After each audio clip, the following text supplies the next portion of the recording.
അക്കാഡമിയുടെ പുതിയൊരു വീഡിയോയിലേക്ക് എല്ലാവർക്കും സ്വാഗതം. നമ്മൾ ഇന്ന് ഈ വീഡിയോയിൽ ചർച്ച ചെയ്യാനായിട്ട് പോകുന്നത് 2025 നൊബേൽ പുരസ്കാരങ്ങളുമായി ബന്ധപ്പെട്ട വസ്തുതകളാണ്. എല്ലാ പരീക്ഷയ്ക്കും നൊബേൽ പുരസ്കാരവുമായി ബന്ധപ്പെട്ട ഒരു ചോദ്യമെങ്കിലും ഉണ്ടാകും. അതുകൊണ്ട് തന്നെ എല്ലാവരും ശ്രദ്ധിച്ച് പഠിക്കുക. പേസ് അക്കാഡമിയുടെ ഓൺലൈൻ ക്ലാസ്സിൽ ജോയിൻ ചെയ്യാൻ താല്പര്യമുള്ളവര് ഈ നമ്പറിൽ കോൺടാക്ട് ചെയ്യുക. ഇനി നമ്മൾ ആദ്യം മനസ്സിലാക്കേണ്ട ചില അടിസ്ഥാന കാര്യങ്ങളുണ്ട്, അത് പറഞ്ഞ് തുടങ്ങാം. 1901 മുതലാണ് നൊബേൽ പുരസ്കാരം നൽകി തുടങ്ങിയത്. എന്ന് തൊട്ടാണ് 1901 മുതലാണ് നൊബേൽ പുരസ്കാരം നൽകി തുടങ്ങിയത്. ആൽഫ്രഡ് നൊബേലിന്റെ ചരമദിനമായിട്ടുള്ള ഡിസംബർ 10 പുരസ്കാരം നൽകുന്നത്.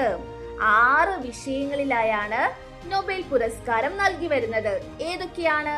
സാഹിത്യം, സമാധാനം, വൈദ്യശാസ്ത്രം, ഭൗതിക ശാസ്ത്രം, രസതന്ത്രം, എക്കണോമിക്സ് എന്നിങ്ങനെ 6 വിഷയങ്ങളിലായാണ് നൽകി വരുന്നത്.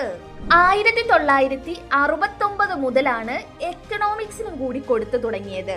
അതിനു മുന്നേ വരെ 5 വിഷയങ്ങളായിരുന്നു. ഇനി നമ്മൾ മനസ്സിലാക്കേണ്ട പ്രധാനപ്പെട്ട കാര്യം, നൊബേൽ പുരസ്കാരം ഏതെങ്കിലും ഒരു വിഷയത്തിൽ പരമാവധി ഷെയർ ചെയ്യാൻ പറ്റുന്നത് 3 പേർക്കാണ്. അപ്പൊ ഇത്രയും കാര്യങ്ങൾ എല്ലാവരും നോട്ട് ചെയ്ത് വെക്കുക.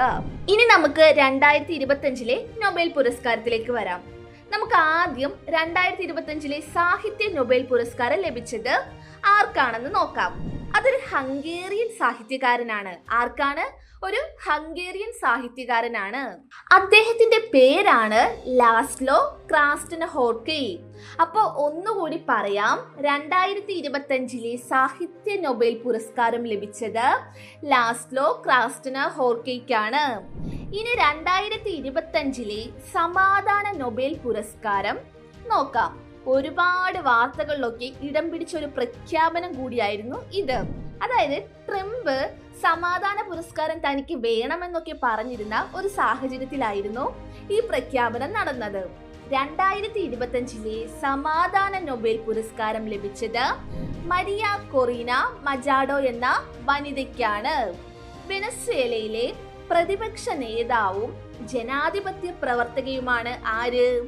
Maria Corina Machado. അപ്പോ എല്ലാവർക്കും മനസ്സിലായില്ലേ? ഇനി അടുത്തത് 2025 വൈദ്യശാസ്ത്ര നൊബേൽ പുരസ്കാരം. വൈദ്യശാസ്ത്ര നൊബേൽ പുരസ്കാരം ലഭിച്ചത് 3 പേർക്കാണ്. ആർക്കൊക്കെയാണ്?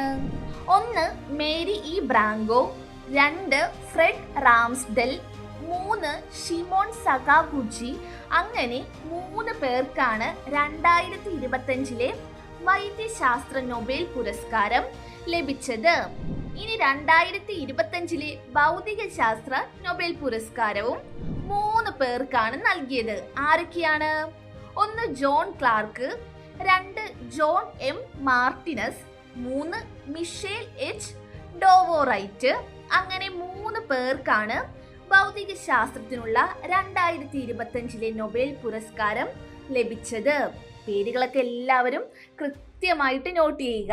അടുത്തത് 2025 രസതന്ത്ര നൊബേൽ. അതും 3 പേർക്കാണ് ലഭിച്ചത്. ആരൊക്കെയാണ്? 1 Susumu Kitagawa, 2 Omar M Yaghi, 3 Richard Robson എന്നിങ്ങനെ 3 പേർക്കാണ് എന്ത് ലഭിച്ചത്? 2025 രസതന്ത്ര നൊബേൽ പുരസ്കാരം ലഭിച്ചത്. മെറ്റൽ ഓർഗാനിക് ഫ്രെയിംവർക്കുകൾ കണ്ടെത്തിയതിനാണ് ഇവർക്ക് 2025 രസതന്ത്ര നൊബേൽ പുരസ്കാരം ലഭിച്ചത്. അപ്പൊ ഇത്രയും കാര്യങ്ങൾ എല്ലാവർക്കും മനസ്സിലായില്ലേ?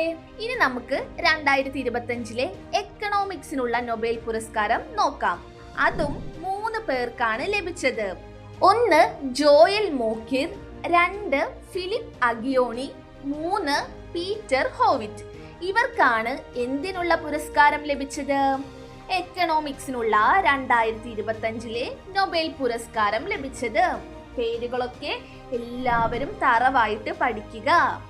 ആദ്യം കുറച്ച് പാടായിട്ട് തോന്നിയാലും വിട്ടുകൊടുക്കരുത്. നമ്മൾ വീണ്ടും വീണ്ടും റിപ്പീറ്റ് ചെയ്ത് തന്നെ പഠിച്ചു വെക്കുക. അപ്പോൾ വളരെ സിമ്പിൾ ആയിട്ടാണ് നമ്മൾ ഈ കാര്യങ്ങളൊക്കെ പറഞ്ഞു പോയത്. ഈ ക്ലാസ് നിങ്ങൾക്ക് ഇഷ്ടപ്പെട്ടാൽ ചാനൽ സബ്സ്ക്രൈബ് ചെയ്യാൻ മറക്കരുത്. പിന്നെ കൂട്ടുകാർക്കൊക്കെ ഷെയർ ചെയ്ത് കൊടുക്കുക. അഭിപ്രായങ്ങൾ കമന്റ് ആയിട്ട് രേഖപ്പെടുത്തുക. അപ്പോൾ എല്ലാവർക്കും നല്ലൊരു ദിനം ആശംസിക്കുന്നു.